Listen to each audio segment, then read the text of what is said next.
Habe der Kidrap. Servus. Herzlich willkommen zum offiziellen Schnief-Podcast. Mei, alles klar. Ja, super Ja. geht's mir. Danke der Nachfrage.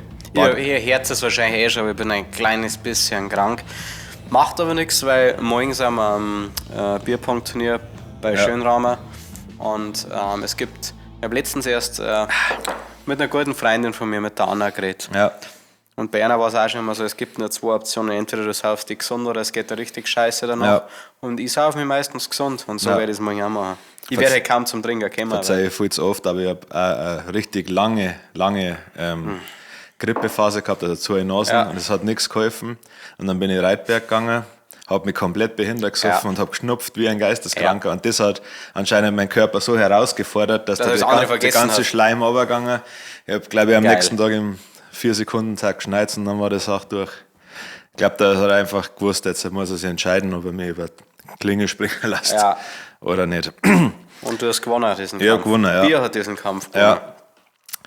Gnus können nicht besonders gut sehen, aber sie vertrauen blind auf Zebras. Darum ziehen sie oft mit ihnen herum, weil Zebras viel besser Gefahren erkennen. Das Lustige, wenn die Zebras dann plötzlich losrennen, rennen die Gnus einfach panisch hinterher, selbst wenn gar kein Löwe da ist. Okay. Also erstens sind, als ob, sage ich mal, Löwen die einzigen Feinde von Zebras und Gnus Naja, waren. Das ja. finde ich jetzt gerade sehr verallgemeinert. Ja, Magst du Zebras? ich finde es, ja. Ich mag sagen, ich finde, das sind viel coolere Pferdel. Ja, die haben Pferdl mit Style, die Ja, modisch richtig. was trauen. Also hier Esel, Ja, da Zebras und Pferdel irgendwo im Morast. Ich hasse Pferdel, ich weiß nicht warum. Wie gesagt, auch haben wir schon oft genug darüber geredet. Was ich noch mehr hasse als Pferdel, sind Pferdemädel. ja. Kann schon sein, wenn du da so eine Verbindung zu so einem Viech aufbaust. Das ist cool. Ich mag jedes Tier, okay? Ja. Fangen wir mal so Ja. an. Ich mag jedes Viech lieber als jeden Menschen. Ja. Aber Pferdel traue ich nicht. Die haben so einen großen Kopf. Haben wir nicht drüber geredet, was bei uns in die Urlaube so los war, aber ich bin auf Mallorca extra wohin gefahren, weil es da es war Eselfahren. Geil, du warst auf einer Eselfarm. Ja, also Wie Eselfahren war's? war dann ein großes Wort, weil es waren 3 Esel da. Also wie unser Elefantenpark. Ja, genau. Was denn die Eselfarm gehört hat?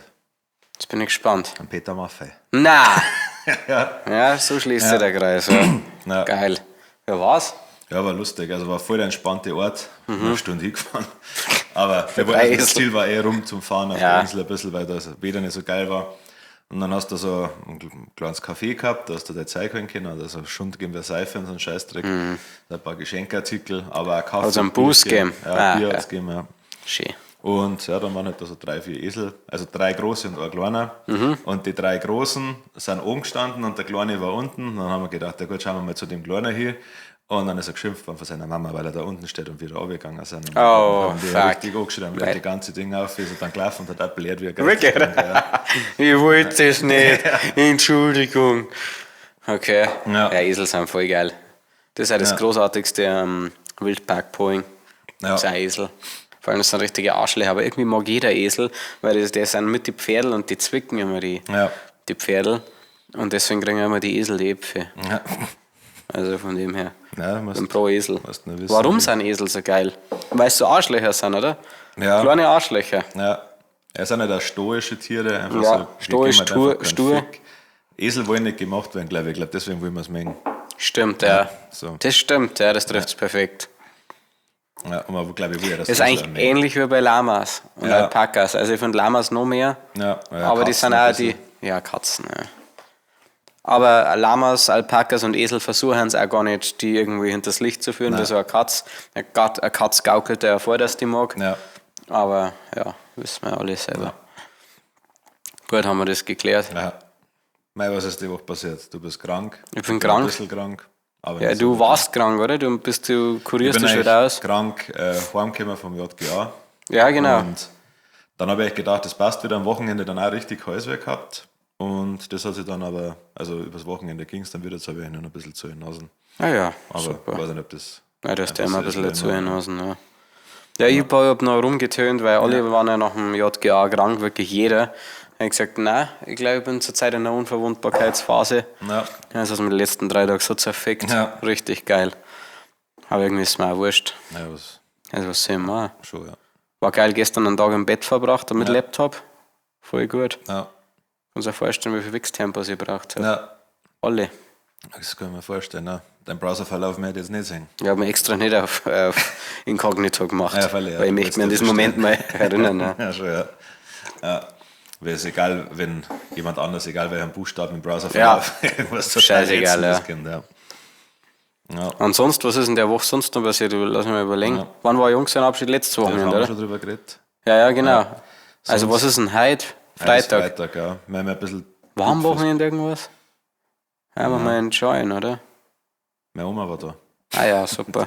Wann hast du Holz gemacht? Das ist schon 3-4 Wochen her. Ah ja, okay. Ja, dann weiß ich nicht. Der Kid Rap hat sich ein neues Auto gekauft. Ja. Ich kann es euch sagen, wir haben es immer unangenehm über Geld zu reden, aber es ist natürlich ein Mercedes GLK. Nichts Besonderes. Klar, ein Neuwagen, mein Gott. Was so ist. Der wird noch gebaut, aber. Ja, aber der neueste, den du kriegen kannst, für Geld. Ja. Ja.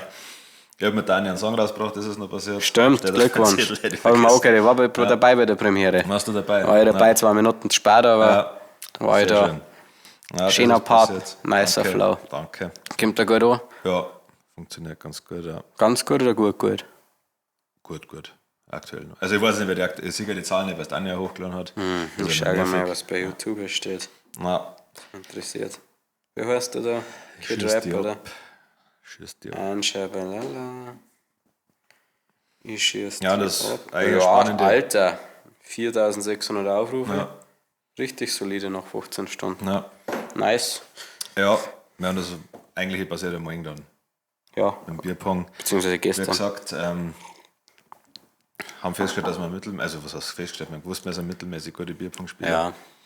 Ich glaube, war wahrscheinlich geschickter gewesen, wenn wir gesagt hätten, die Gewinner spielen gegen uns, quasi nochmal so ein Ding und dann haben wir einen Auftritt oder so, war wahrscheinlich die geschickter, aber was mache ich dann den ganzen Tag? Ich möchte ja mitspielen, Ja, also das ich möchte mir ganz kurz als einer vom Volk ausgeben. Ja, das haben wir ein bisschen mit den Normis abhängen. Ja, schon.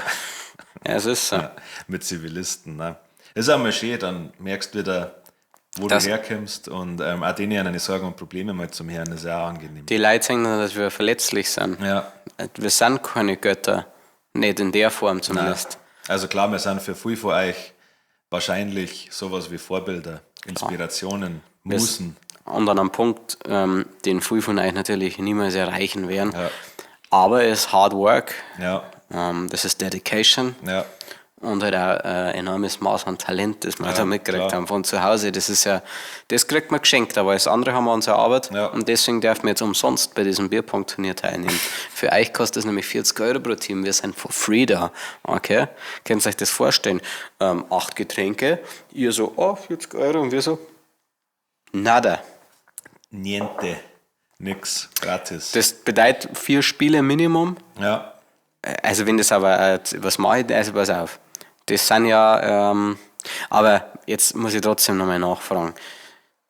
Also es steht ja da 8 Getränke, Ja. Wettkampfgetränke. Ja gut, für mich ist das jetzt eine komplette Farce, was ich vorher erfahren habe. Also, dass Wieso? Teams mitspielen dürfen, die nicht saufen. Ja, also letztes Jahr war scheinbar ein professionelles Team dabei. Wobei, ich meine, du bist in dem Moment nicht mehr professionell, wo du kein Bier saust. Ja. Aber soweit ich das verstanden habe, kannst du alkoholfreien Scheiß da Okay. saufen. Ja, ich finde es auch lächerlich. Jetzt an Kid Raps Reaktion. Ich habe zu ihm gesagt, ja, man kann theoretisch auch nicht Alkohol. Hä? Hat er gesagt, was? Genau so hat er geklungen. War Er wirklich. war entsetzt. Ich spiele auch nicht Fußball und nicht Haxen. Na, Und dann spiele ich Bierpong und nicht Bier. ich bin auf deiner Seite. Alter, das ist. Ich habe es halt schon ein bisschen gewusst, deswegen war ich nicht so überrascht. Aber ich finde es auch. Gar nicht gewusst, dass das überhaupt jemals irgendwo zur Debatte stand. Also stell dir mal vor, wenn ich Bierpong ohne Alkohol, dann hätte ich. Also was habe ich? Was ist dann übrig? Einfach nur ein richtiger Mongo, der wo einen Ball schmeißt. Also, das ist ja. Ich bin auch sauer. Aber vielleicht ist es ja mal anders. Vielleicht sind ja mal ein paar weniger Schwachschwaber Der da. Michael Schumacher hat gesagt, ich war am weil ich laufe jetzt beim Formel 1 zu Fuß mit. Ja, Na, hol mal, Ja. deine Kollegen.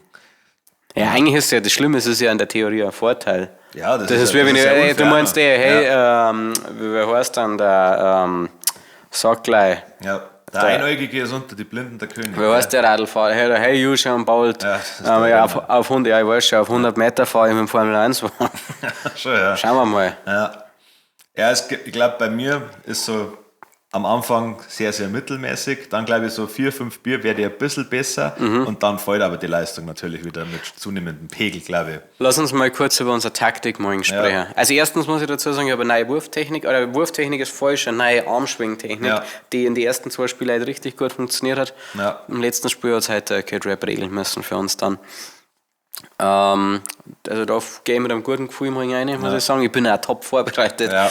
Mein ganzes Trainingscamp war gut, ich habe super Coaches gehabt. Also ich bin auch in der Form meines Lebens, muss ich dazu sagen. Also keine Ausreden für morgen. Ich bin wirklich, wirklich an der Spitze meiner Schaffenskraft. Das bedeutet genau, wenn ich verliere, wenn wir verlieren, dann, mein Gott, dann war der andere besser. Ganz genau.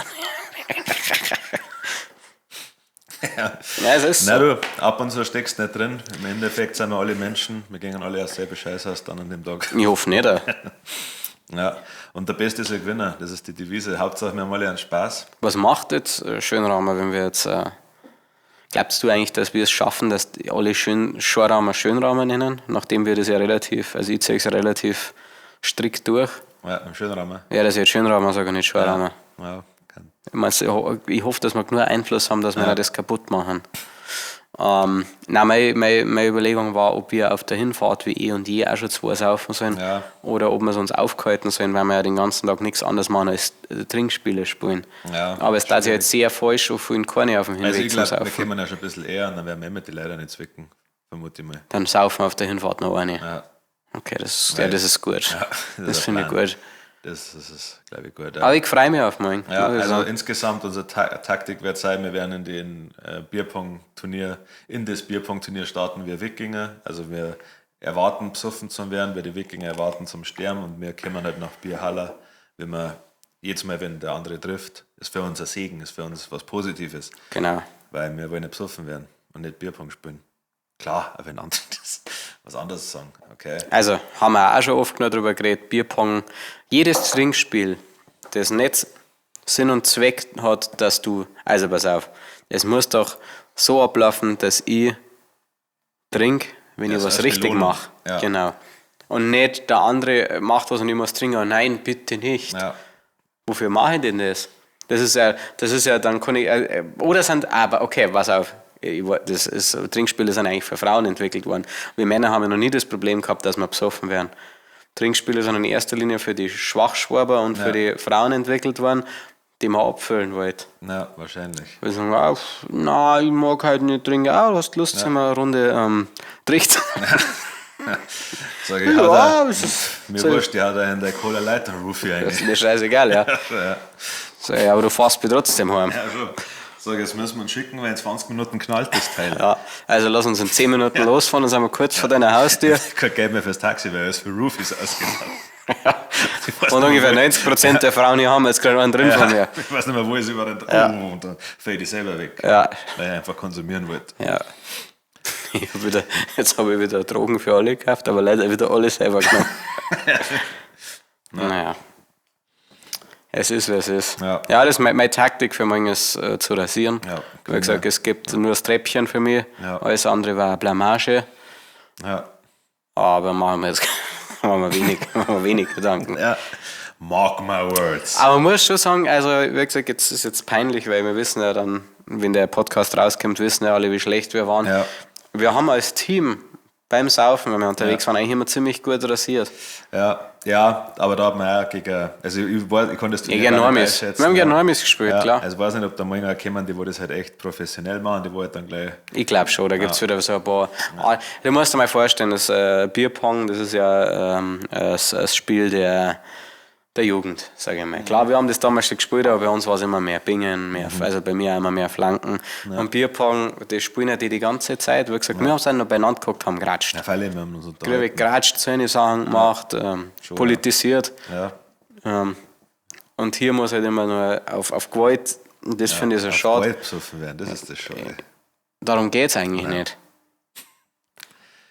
Es gibt nichts Geiles wie auf Gewalt besoffen werden. Nein, es gibt nichts Geiles, zum Beispiel am Festival, du bist eigentlich komplett zerstört, du hast 3 Tage durchgesoffen, du stehst um 8 Uhr, 9 Uhr oder so in der Früh auf, nachdem du bis 6 Uhr gesoffen hast und du hast gar keine Ahnung, was sollst du jetzt mit deinem körperlichen Zustand und mit dem Tag anfangen, dann grabst du aus dem Zeit, es gibt immer so ein paar Hurensöhne, die schon um 11 Uhr ins Bett gegangen sind und die sind dann da und die machen sich dann in ein scheiß Drecksfrühstück, was mich wahnsinnig aufregt und ich stehe raus aus dem Zeit und das Erste, was ich mache, ist mindestens 2-3 Runden Flankeball spielen, weil dann habe ich 3 so Patronen mir direkt eingepresst und dann bin ich sowas wieder am Start und dann kann ich auch den restlichen Tag durchhalten, deswegen ist Flankeball für mich so der perfekte Kickstart, wollte ich noch gerade erwähnen. Ja. Amen. Ja, Thema der Woche, oder? Ja. Hast du was zu sagen? Nein, ich glaube nicht. American Dream. Ja. Was wäre, wenn ihr in Amerika geboren wärt? Was für einen Beruf hättet ihr? Hättet ihr gerne das amerikanische College Life? Wäre es euch lieber als Bayern? Also ich bin der Meinung, dass der Mensch und auch ich speziell sehr anpassungsfähig bin. Also es ist reine Einstellungssache. War ich in Amerika groß geworden, oder so groß wie ich jetzt bin geworden, aufgewachsen, hätte ich das sau gefeiert. Weil ich genauso ein geiler Typ dort, wie ich jetzt hier bin. Und da sagen, wow, also ich darf alles dafür tun, wenn ich in Amerika groß werde, dass ich aufs College gehen kann. Ja. Nicht wegen der Bildung, sondern wegen dem Saufen, wegen die ganzen College-Partys, was weiß ich. Wahrscheinlich auch nicht ansatzweise cooler als unsere Burschenfestel oder was weiß ich. Nein, ich glaube auch, dass da durch die Filme halt schon sehr massiv übertrieben worden ist. Also, ist ja eine Studentenvereinigung, ist auch nicht mehr wie eine Burschenschaft, oder? Nein. Nur mit weniger Feindschaften, oder ich weiß nicht, wie das hier ist, ehrlich gesagt. Sind die Vereine und Burschenschaften, haben die auch sowas? Rivalität. Ich kriege da Seiten so richtige Rivalitäten mit, weil bei Vereinen.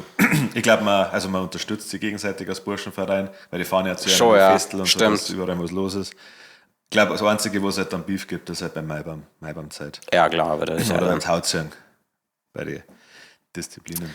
Schönraum hat letztens ein Bild hochgeladen, die haben es auch gesponsert, irgendwelche Tauzieh-Frauen. Und dann haben wir gedacht, was ist denn hier los? Ja. Die waren richtig okay, alle. Ja. Normalerweise. Vom Ziehen her oder optisch? Nein, optisch. Ja. Vom Ziehen her dann wahrscheinlich schlecht. Ja. Aber ja. Ja, ich glaube, als Ami, also ich glaube, man war ein bisschen mehr mit seinem eigenen Kontinent beschäftigt. Also wir Europäer sind ja schon sehr also ich glaube, wir sind weltoffener wie ein Großteil von den Amis. Einfach weil wir, also Amerika ja ein großes Land ist quasi, was auch fast ein halber Kontinent ist. Und wir sind ja trotzdem klein in Italien oder sowas. Und dadurch, glaube ich, wärst schon kommst schneller in andere Kulturen. Für die Amerikaner ist halt das, was Amerika ist für uns Europa. Ja. Das bedeutet, für die ist halt, wenn sie jetzt von der Ostküste in Yosemite fahren, halt ein Wahnsinnstrip. Ja. Zu Recht auch. Ja. Aber sind nicht offiziell noch nicht in einem Land. Ja, da Vorteile kannst du mit alle reden. Ja. Nein, ich feiere das schon sehr. Also ich mag Europa gerne. Ich finde es cool, dass wir so viele so eure Kulturen hier haben. Dass man so viele unterschiedliche Sachen sehen kann, wenn man will. Also diese Vielfalt finde ich schon geil, ehrlich gesagt. Und dann, dass wir so nah an Russland sind. Ja, das ist auch positiv, ja. Der Spielball von den Großmächten. Ja, schon. Macht Spaß in der Mitte zu sein. Ja, aber gut. Aber American Dream, also ich glaube, dass du musst nicht nach Amerika, um deine Träume umzusetzen. Nein, also du hast hier auch alle Möglichkeiten. Ja. Ich glaube, dass da die wenigsten Leute Steine in den Weg legen. Außer natürlich die Bürokratie, die deutsche Bürokratie. Aber wir haben es ja auch geschafft, uns selbstständig zu machen irgendwie. Und, ja, das wird in Amerika, glaube ich, mehr gefeiert. Ja. Du versuchst, dich selbstständig zu machen und auch wenn du Erfolg hast damit, glaube ich zumindest, ist da ein bisschen mehr. Also, ich glaube, die flexen auch offener, also sieht man ja bei den Amis. Also, wird da viel schneller mit was geprahlt. Ja. Jeder auf jeden Fall Waffen, glaube ich. Also, ich weiß ja. Das darf jetzt auch bei dir sagen. Ja. Ich weiß nicht. Ich bin nicht so der Waffennarr, muss ich sagen. Ich schieße gerne mit Softairs, aber ansonsten gibt es mir irgendwie wenig. Softairs finde ich geil, weil es halt kompetitiv ist, also du kannst die gegenseitig abballern, aber echte Waffen gibt mir tatsächlich sau wenig. Ja, also jetzt auf so einer Shooting Range dann rumzuballern, das ist glaube ich einmal lustig, einfach um den Impact zu spüren, aber für mich gibt es wenig Vorteile darin, mit einer echten Waffe zum Schießen und was zum Treffen wie mit irgendeiner anderen Waffe. Ja. Das ist der einzige Punkt. Aber du musst dir bedenken, du bist in Amerika groß geworden. Also jetzt habe ich auch keine Waffen kaufen mit meinem europäischen Mindset. Das war ja viel besser als das Ami-Mindset. Wo warst du in Amerika groß geworden? Texas. Ja, war geil, ja. Ich Milwaukee.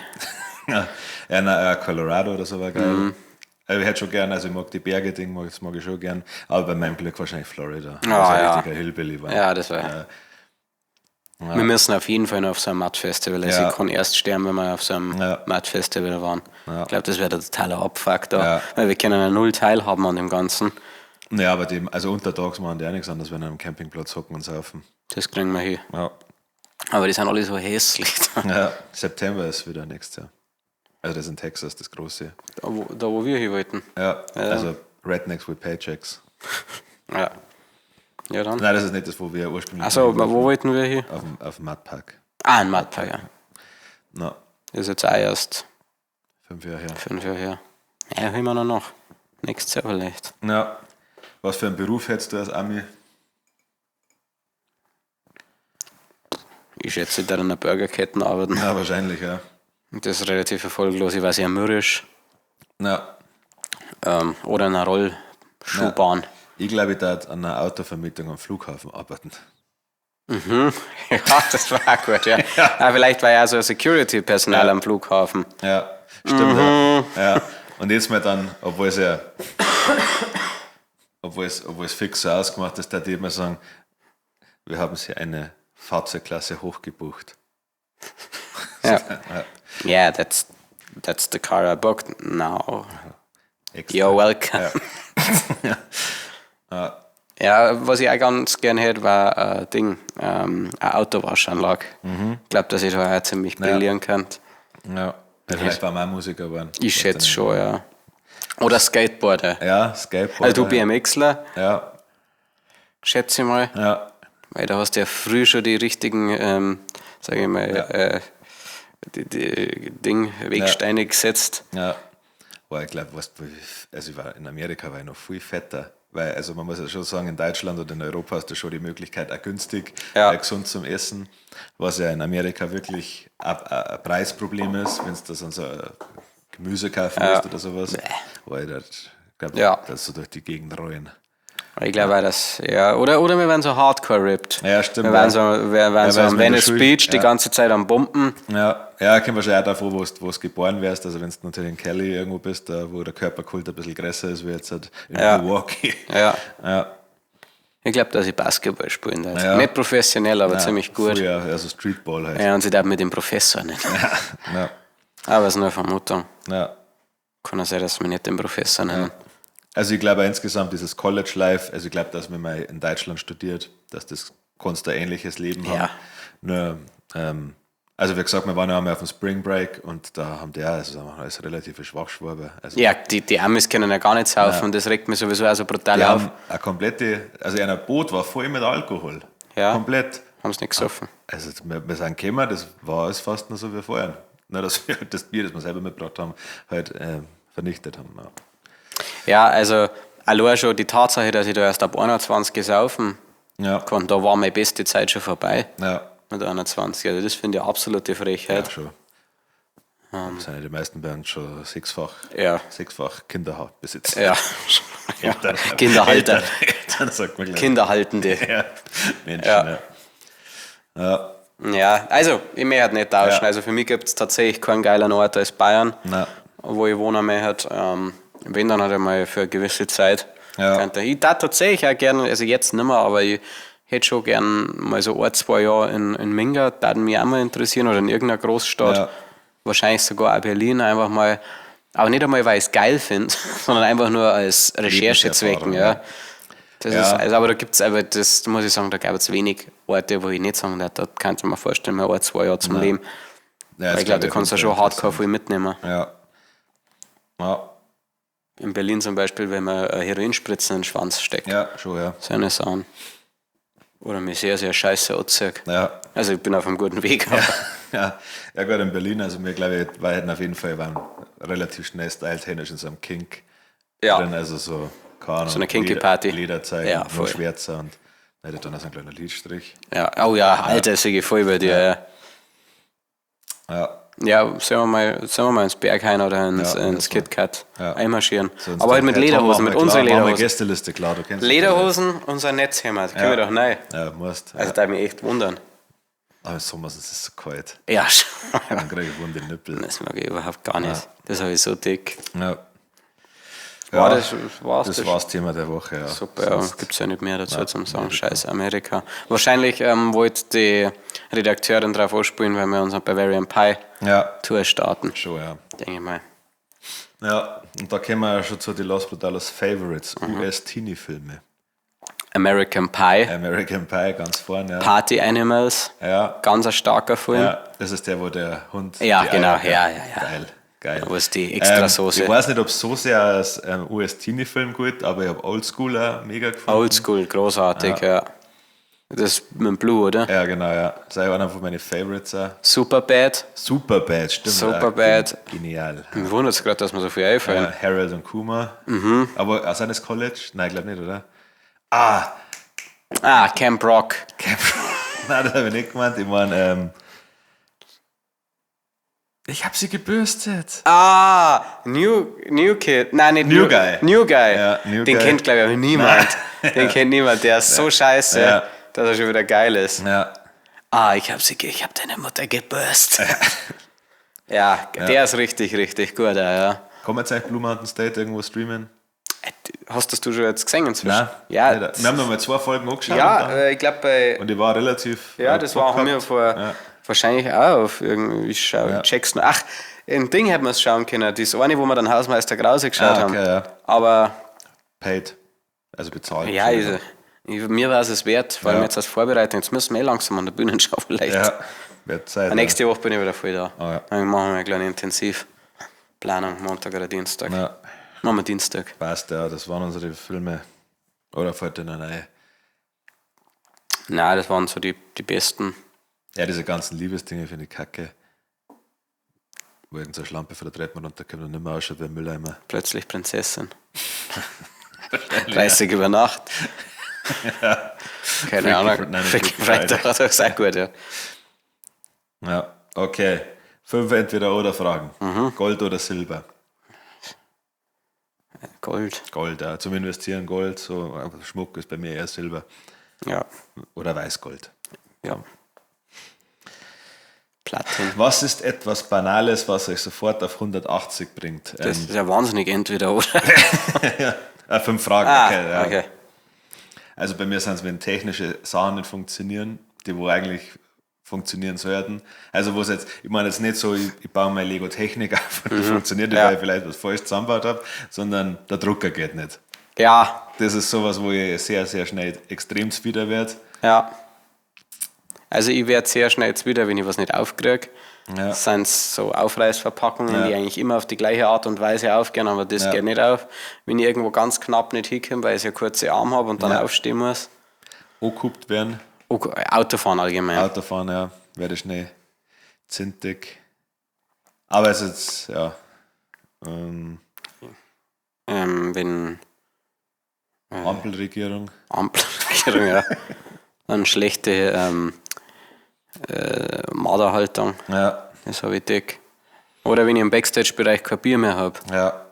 Aber das ist nicht banal. Nein, das ist, Das ist elementar. ja schon, ja, das ist ein riesen Fauxpas. Ja, nein, das regt mich sehr auf. Ich glaube, mit am meisten regt es mich auf, wenn ich, also was wirklich sehr banal ist, ist, wenn ich irgendwo was vergessen habe, zum Beispiel im Auto, wenn ich jetzt hier hochgegangen bin und ich habe unten was vergessen, da könnte ich ausflippen. Ja. Was ist das beste Obst? Ich finde tatsächlich für mich, also am alltagstauglichsten für mich sind Bananen, mag ich sehr, sehr gern. Okay, voll mit, ja. Aber auch direkt auf der 2 sind bei mir dann Erdbeeren. Erdbeeren, ja. Weil, also, Auch nicht schlecht. ich kann mich nicht entscheiden zwischen, also, wenn man rein Backwaren nimmt. Ja. Ich weiß, du bist ein riesen Schoko-Banane-Fan. Ja. Okay, bin ich voll dabei. Aber Schoko und Erdbeer ist halt auch krass. Ja. Und auch Torten mit Banane oder Erdbeer drin, dann machst du nichts falsch. Ja, was ich fast noch vor Erdbeere dort, wenn es so gut ist, ist eine Wassermelone. Oh ja, Mag okay. ich sehr, sehr gern. Aber wenn du das auch unter dem Aspekt der Vielfältigkeit siehst, muss ich jetzt sagen, ist eine Wassermelone, kann ich wenig draus machen, aber jetzt so eine frische, geile Wassermelone. Ja. Das ist für mich tatsächlich ein Frühstück fast. Also wenn ich jetzt in so einem tropischen Land bin, kalte Wassermelone. Echt, oder? Ja, wärst satt davor, oder? Ja, von viel Wassermelone. Wie voll? Ich brauche ja noch 14 Melonen. Das müssen wir so ein scheiß Nilpferd schmeißen. Ja. Sagen wir, dann machen wir es anders. Machen wir einen Kaffee, einen kleinen Obstteller und dann noch irgendwas anderes, irgendein Semi oder so. Ja, okay. Nein, mag ich oder auch. Ei, da gelangt man auch. Ein schönes Spiegelei, Rührei. Ja. Ja. Ich krieg das Bild, das ist Ja. Was ist für dich das schlimmste Obst? Zucchini. Ja. Nein, ja, Sternfrucht finde ich richtiger Müll. Also Sternfrucht ist für mich nur Deko. ich mag auch die anderen Melonen nicht so gerne. Ja. Also ich hasse die nicht. Ja, aber Gallia, ja, Sternfrucht Gallia geht oder die ganzen verrückten Obstsorten mag ich überhaupt gar nicht. Dann sowas wie diese roten Beeren, also Johannisbeere oder sowas. Ja, das geht, ja, das ist jetzt sauer. Ja, Ja. das mag ich nicht so gern. Ja, was ich aber ein Riesen... Birne, ich hasse Birnen. Ja, Birnen finde ich auch Birnen mega sind- overhyped, richtiges Müllgemüse. Ja. Was auch noch, ich habe eine neue Behinderung und das ist für mich wirklich schwierig. Ich mag eigentlich Nektarinen Ja. oder Pfirsich. Ich kriege Gänsehaut, wenn ich das jetzt spüre. Ah, verstehe, ja. Okay. Ja. Das ist auch, finde ich, ein bisschen underrated. Also Pfirsich und Nektarine mag ich eigentlich voll gern. Ja. Ich mag auch Mandarinen. Ja. Aber irgendwie habe ich gar keinen Bock, mir die herzurichten. Ja. Das ist so mein Problem. Orange ist richtiger Müll als Obst. Ja, also- Orangensaft super. Wenn ich, oder, mein lieber Scholli. Das wird mittlerweile echt beleidigt.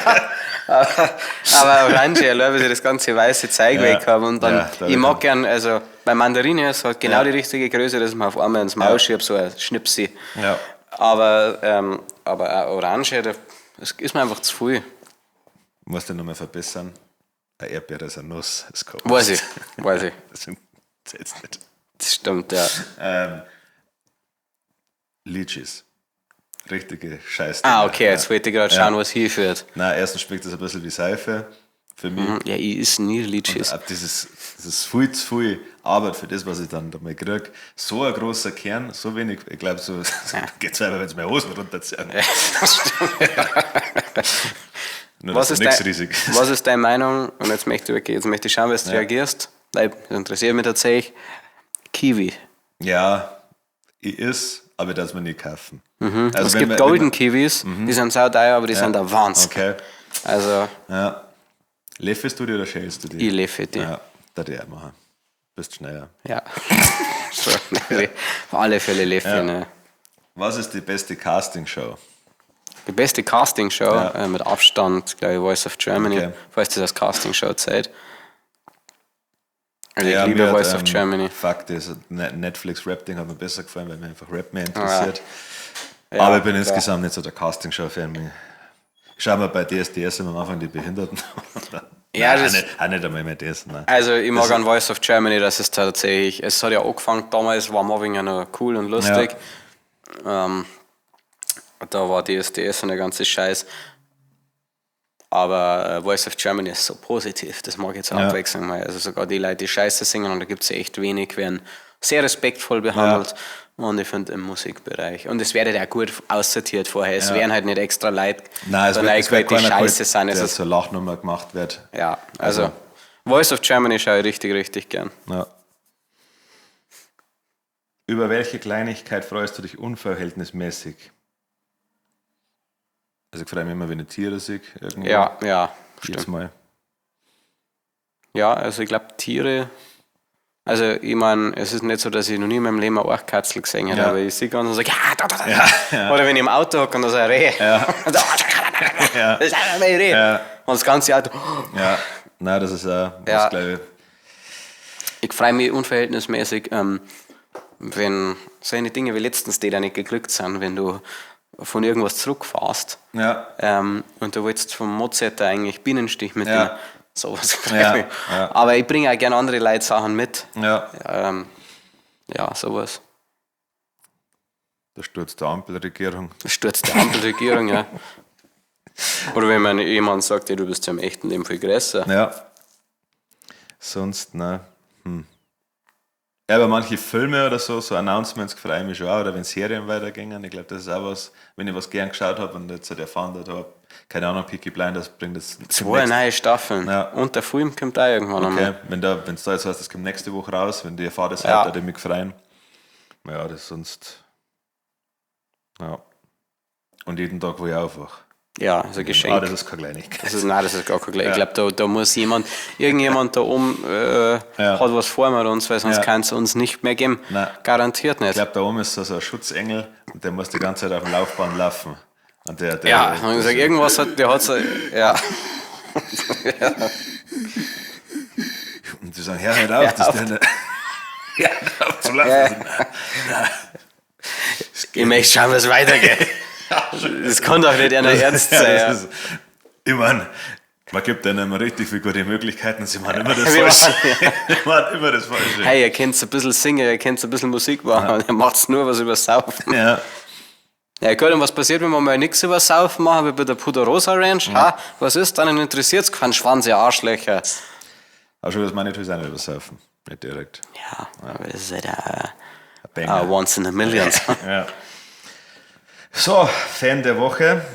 Steht bei mir der Stefano. Ja, Da hat die Redaktion gesagt, weil er sich so sehr aufs Turnier gefreut. wieder, oder? Nein, steht mit R da. Aber, ja. Genau. War gerade das an die Redaktion, ja, war sehr auf Turnier gestimmt.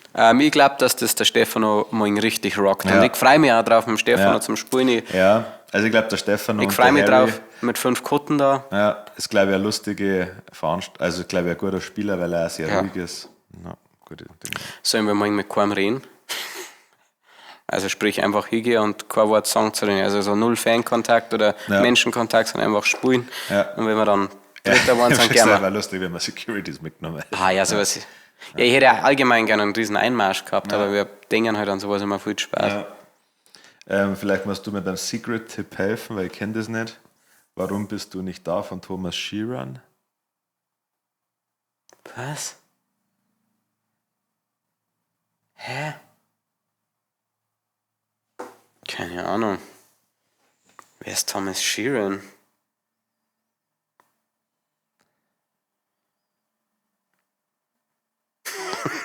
Das ist für die Leute, die kein Video haben.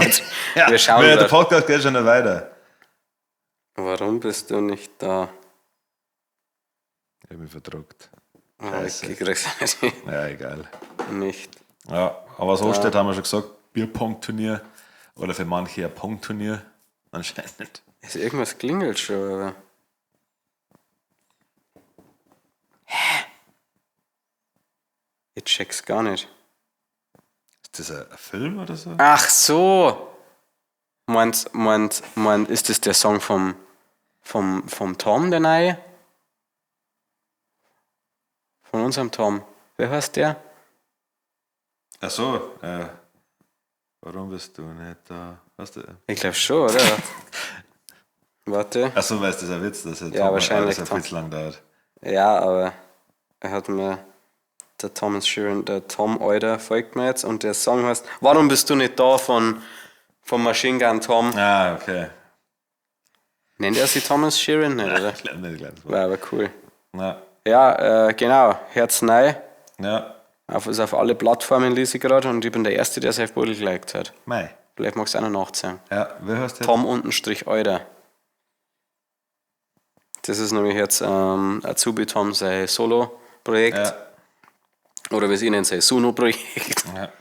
Kleine Gaudi an der Stelle. Auffolgen. Super. Das Foto ist 100 Jahre alt. Ja, ich weiß schon, da war er noch richtig dünn Ja. und jung. Dann ist er zusammengefickt. Nein. So, Freunde, dann müssen wir uns auch verpissen, weil ich hoffe, unsere Leberkasse. Nein, der Harry hat gerade geschrieben, es sind nur noch 14 Leute vorher. Aber ich mag trotzdem nicht mehr. Nein, ich habe gar keine Böcke mehr. Das sind wir, Mann.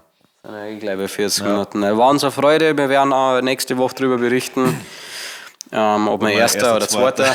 Oder Dritter, ja. Nein, also Ja, Dritter klar. Preis. Dann fahre ich direkt Ja. vor der Siegerehrung. Ja. Und ansonsten. Adel. Ja, dann können wir noch ein paar Bälle werfen drüben. Na gut, dann hat die letzten Worte wie immer der wunderbare Adi.